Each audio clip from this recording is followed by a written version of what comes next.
Yes, guys, what is going on? Welcome to episode 7 of the MLS SORARE Road to Glory. Hope you're all doing super well. Let me know how you got on this past weekend. As always, I'll be giving away a couple of cards in the comment section. Leave a like on the video, lads. And if you're new around here, please do subscribe. It does honestly mean the absolute world to me. Now, first off, as always, we recap last weekend. Game week 66. I genuinely thought the community lineup, the Atlanta United lineup, was going to do the business. I know they went, I think it was 3-1 down. So at that point, of course, I didn't. Before the game, everyone was starting, right? This is going to get into a bit of a DMP, not argument, but just, conundrum, I guess. But Amador was on the starting 11. Like, he had his 35 points sort of penciled in. And in the warm-up, he pulled up and didn't start, didn't play the game, weren't even on the bench, which just completely cripples the lineup, right? You're kind of dead before he even kicks off, which is just the worst feeling ever in Sora. Like, for me, I know there's a lot of debate on either side, and I get it. But something has to change next season. Whether that, like, I'm not a proponent of having to, like rolling locks where you're having to check lineups all the time and adjust them all the time. And there's a lot of time sensitivity with that, especially with people in different time zones, across the world. I completely get it, but at the same time, there needs to be a compromise. I just do think there is, or there needs to be.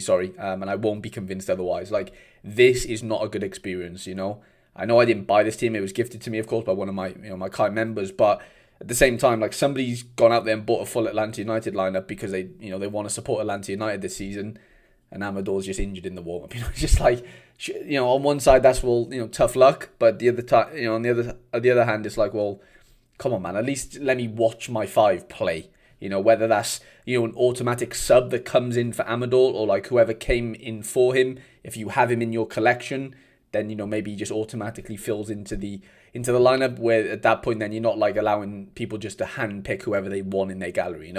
Anyway, that's a story for another day. But ultimately, completely killed the Atlanta potential stack, going off for the community. Because if you're watching this and you don't know, anything in this lineup wins every game week up until the end of the season will be given away to you guys. So if we win, £116 in MLS in Season Division 3, for example, I'll buy a load of cards and give them away to all of you guys, basically. And if we win that every week, that just happens. I'm not taking anything from this lineup at all. Maybe the essence, because I can't really give the essence out, which we'll get into. But this lineup did actually get promoted. So I did get promoted from Division 3 into Division 2. I was just going to show you. So top 15%, 3 essence, and a promotion into Division 2, which with a DMP is pretty good going, I think. So that's that one out the way. And then my Road to Glory lineup, the one I concentrate on every week, I really genuinely thought, after Sean Johnson played first, I honestly thought this was going to be my week. Sean Johnson, gets a clean sheet, first player to play. I'm thinking, we're in the money here. 0-0 at home to Vancouver. Navarro then wins a penalty in 10 AA in the second game. Joaquin Pereira plays, I think, after that, or it might have been Gregerson. Maybe they both played at the same time, but regardless, I think, of course, Gregerson has just not been it for me right now. Big chance missed as well, which is a bit of a killer. His score obviously dramatically increases if that's not the case. And then, David Pereira.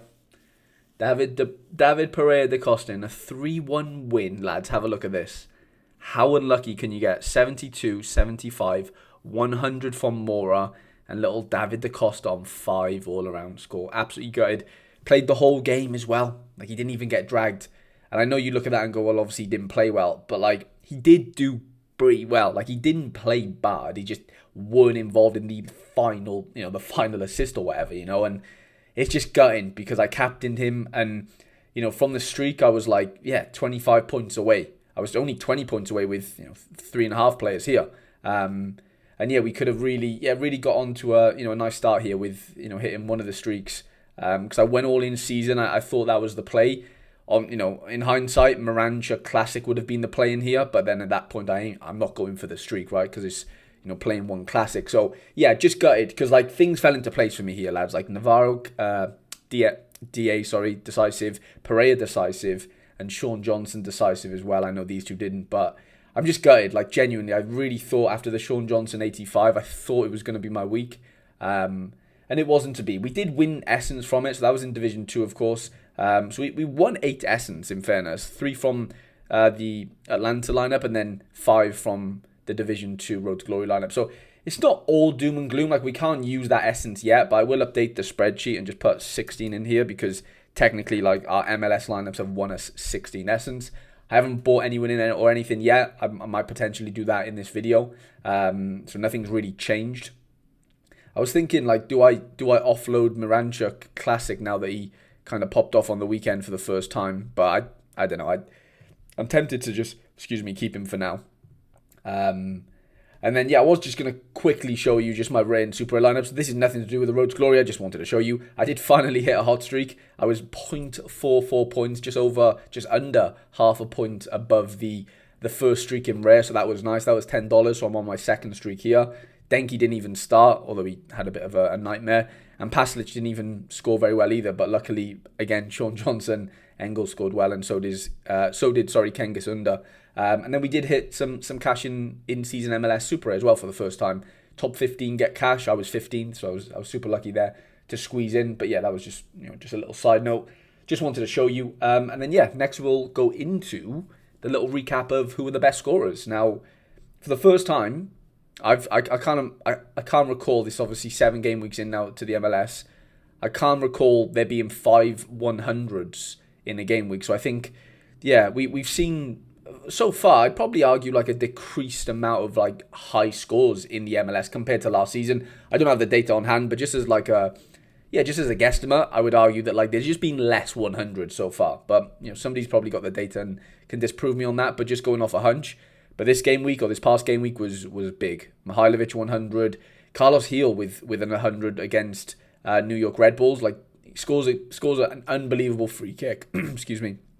And then scores a penalty in the last minute to win the game. So, like, I'm not saying it's a false 100 because he did score 100. Like, I'll give it to him, but I've still not seen an open play assist or goal from him. I'm sure that'll happen at some point, but I'm just pulling Carlos Heel, hold his legs there. But yeah, Mihailovic scored really well. Escobar's on fire right now for Houston in a 3-1 loss, by the way. Petretta, who plays with Sean John. I'm just gutted I don't have one. Obviously I picked up Richie Larea.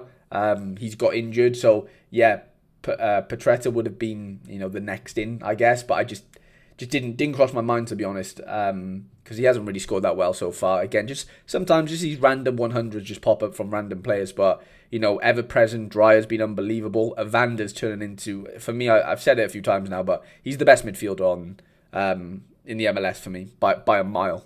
He's so good. Rusnak's on, picking up a bit of form considering Seattle aren't amazing right now. Delgado with a really sneaky score. Latte last with a couple of DAs. Hannes Wolf scored pretty well. Jefferson Diaz, I think he's from Minnesota, scored pretty well. Who else have we got here? Josh Bauer for Nashville. That was a bit random. Celentano saved a pen, so he had a monster score. Quinn Sullivan with a really nice score against Inter Miami. They're away from home. Miranchuk finally got a decent score. McVeigh still on fire. Messi comes off the bench and scores within 2 minutes, of course, and gets an 80. I tell you who's been really sneaky is Peter Stroud. Stroud, have a look at his L3. Look at this, 80, 64, and 90, all above 20 all-around score. He's a really sneaky one. His price is sort of reflected that. He's nearly £10 in season limited. Shappy scored really well. Takaoka. I do like Artur. Artur's captain of Houston right now. He's just a really solid all-around scorer. Like, he can just churn 40 AA. Berhalter's on fire right now in the absence of gold. Almiron scored a header. Tanny scored 2 for Minnesota. Engels with some nice AA. I'm hoping we can see... You know what? That's actually an interesting one there. How much is his... Yeah, you know what? I know I might be jumping the gun here, but I am quite tempted to pick up a Lucas Engel. With their current... Like, the next 4... are pretty tasty, even though 2 away games, but DC and Chicago. I'm just waiting. I've got a funny feeling there's just a big score coming next. 40 AA last game in a game without a clean sheet. I know there was not many great scores before that. Started off pretty well, but I've got a feeling at home to New England could be, as long as Carlos Heel's quiet. Nice little place for him, and I am in need of a defender. Like, that is one of my weakest spots right now. With Gregerson's lack of good scoring. Anything else that stands out? Tverskau's doing amazing for San Diego. Max Alvstan scored one of his better scores. See, Max is only £4 as well. It might be time, lads. He played centre mid, did he?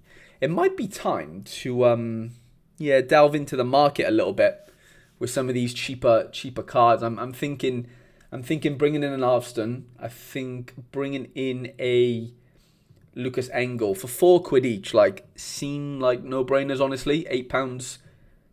£8 sort of spent there. Just looking at the fixture then for this upcoming weekend in MLS, Columbus Crew is top of the list at home to Montreal, which does feel like a good fixture, can't lie.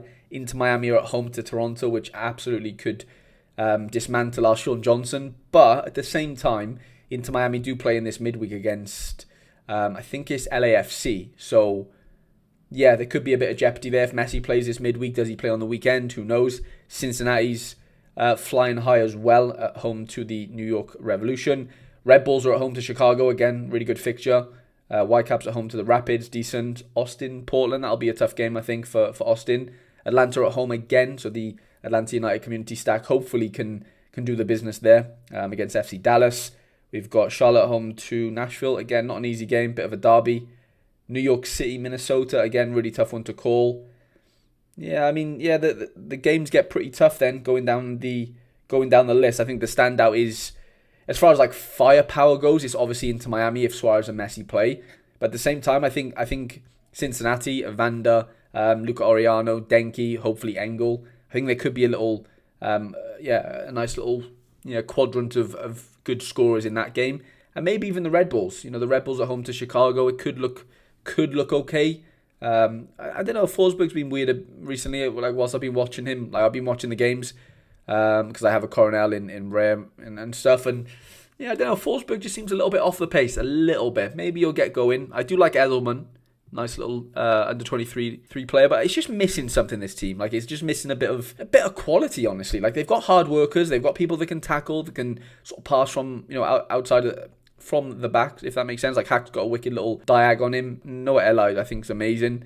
Sean Nealis, unlucky with the pen concession, I guess. But yeah, like two really hard-working midfielders. They're just missing like another really good 10 to go next to Forsberg, I would say. Carmona is tricky, but he's not it. He's just not that guy. I know Lewis Morgan's out, so there's a few players out there. But yeah, there is a couple of nice fixtures there. But I am honestly tempted to... Let me show you what I've got going on first. So obviously the Atlanta United stack is just going to go in as usual. I do need to get a Predictify because that is what powers all our predictions. And I need to check if... I don't think MLS has been done yet because it's super early. We've got New England done. Orlando's done yet. So I'm not expecting much there. But I was just thinking about Amador. Like, I don't know if he's back, but that's fine. We don't need to worry about that now. We can just play Gregerson for now. And then we just print in, Almiron, Latte-Lath and Moranchuk as we usually do. And I'm like, I weren't even going to go double defense. The only difference I might do is if Amador is fit, I'll play him ahead of Gregerson, I think. We've got 2 Division 2s now, which is nice. So the Atlanta team has, more EV. Like there's more, more money, more cards to be able to win for you guys through that lineup. I just need to change scarcity and show you what I'm working with because I am getting to the stage now. I've got an itch to play 2 lineups, but I just don't think I have the depth yet. Well, I definitely don't. But with a couple of additions, I think we might be able to make that happen. Whether it's worth it or not is a different question. Again, we're starting from scratch with the streak, right? We're back to square one. And yeah, there's certain positions where I don't have much choice, right? Right now, I've only got one forward, and he's away to the Vancouver Whitecaps, which I'm not really too interested in as far as a fixture goes. Okay, I do have a Gregerson to play. Obviously, I can't play the Amador. It's not part of the Road to Glory technically. The Amador's part of the Atlanta community lineup, as we know. But yeah, I do have my own Gregerson, so he could play there, which is fine. And then I've got Pereira, Bassett, and David Da Costa all away from home, and it's just like, I don't know. I just don't know if I trust it. I definitely don't trust Bassett right now. I don't mind the Joaquin Pereira, but away, I feel like he's going to get dragged pretty early. So Da Costa probably, is the favourite to play there for me. Navarro plays, if I'm not going to buy anyone else.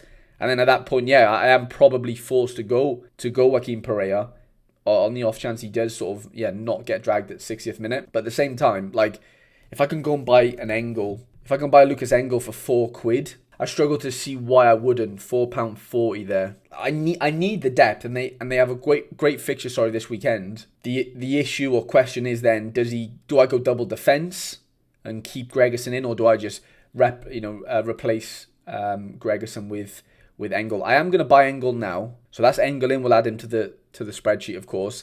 And I am honestly quite inclined to get a Max Avston as well for £4 or whatever he was.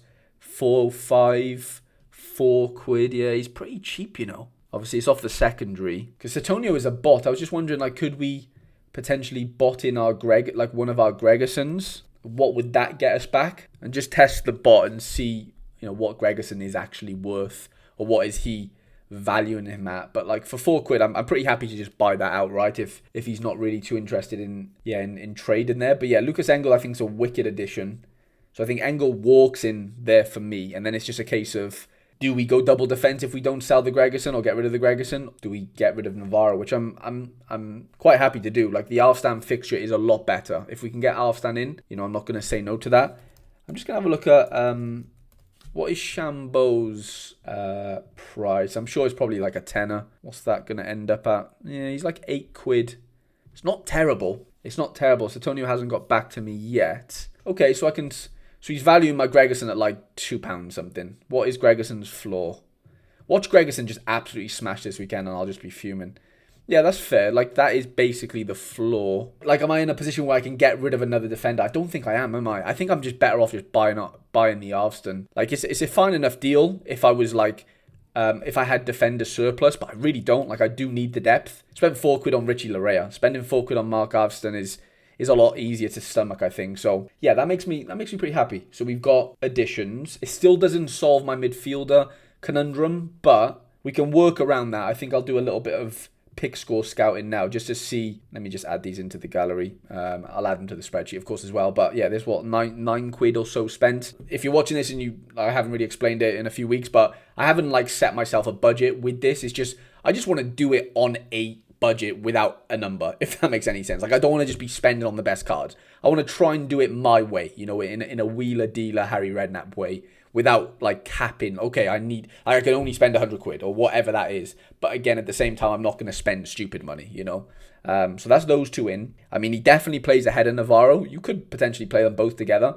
but that team's looking a little bit better now, and it doesn't justify the keeper right now, because the keeper is could just absolutely dismantle us, and it might not even matter at that point. Let me just have a look though at midfielders, because at the same time, to hit 350 points, say if we do bring in a really good midfielder, this good value, I think those four, and I probably would change captaincy there, I think those four with Sean Johnson could probably hit the 350 at that point. So we're off streaking, as they say, I guess. What's a Moranchuk in season going for? I guess a little bit. Yeah, £11. That's too much. We've got Forsberg in there, Hartel, Pep Biel. I do like Pep Biel. Lucho's a bit too expensive. There's Dylan Chambeau. These prices are the floor prices of the classic cards, so it's a little bit deceiving. Busquets is in there. I do like David Ayala. He plays with David Da Costa. He's only £6. I don't mind that. He's a really tidy footballer. I really like him. Maxi Marias is at home to Minnesota, and he's £3. It's tempting. Maxi scores haven't been great yet, but that doesn't mean they can't be in the future necessarily. Berhalter's been ridiculous, but I'm sure he'll be pretty expensive right now. Quinn Sullivan. I just don't know if we're going to find a midfielder that I can get on with to the point where Pavel Buka's only £4.60. I'm not saying he's an absolute smash, but he does have a 70 plus in him, and he has a 16 to 20 all around score floor, which is kind of what you want in a centre mid. Obviously, he's not a Vander. He's going to be obviously playing with him, but definitely not a Vander, is he? Let's just have it right. Diogo Goncalves, how much is he? £3.60. Ooh, I tell you what, that does excite me a little bit, but I do worry about Salt Lake. Salt Lake aren't good. I know they've won a couple of games there, and they're decent at home, although Dallas beat them. I think they had a man sent off, in fairness. Yeah, they did. Oh, yeah. After 23 minutes. So I can't really read into that too much. He's a potential play at £3.60 because he's the main corner taker, which is a big plus for us. I don't know. I'm just not seeing much else on. Even Owen Wolf is like £7.60. Yeah, we're getting into the scrubs now, aren't we? The pits of MLS midfielders. I don't know. Like the fixtures aren't looking amazing for him, are they? Like let's be real. Hence why he's probably the price he is. As far as the teams they're playing, I know they're 2 away back to back, but then like Kansas City at home, Austin at home. Okay, 3 aways isn't great. 2 homes. I don't want to look too far ahead. I don't think you should really do that too much, but I'm undecided here, lads. I really am. Does Manu get £2 from Manu Garcia? Okay.